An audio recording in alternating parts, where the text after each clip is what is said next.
আমাদের। কেউ সুখে নেই সংসারে, কেউ সুখে নেই।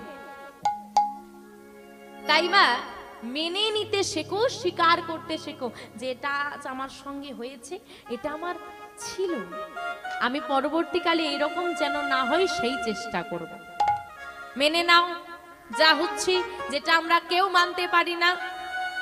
দ্বিতীয়, আত্মসমর্পণ করে দাও। এই যে হাত দুটো অপর দিকে তুলে রেখেছে না, দিয়ে দাও। যখনই তুমি আমার আমার আমার ভেবে রাখবে ততক্ষণ তুমি কষ্ট পাবে। এই আমিত্বটা ছেড়ে দাও, দেখবে কষ্ট চলে গেছে। আমার গাড়ি, আমার গাড়ি, তো গাড়িতে যদি কোনো একটা আঘাত লাগে, এই গাড়িটা এরকম আঘাত লাগলো, কষ্ট হবে। এ জগতে কিছুই আমার নয়, কিছু স্থায়ী নয়, আজ আছে কাল নেই, মেনে না, দিয়ে দাও। তারপরে কিরকম দেখালাম হাতটা?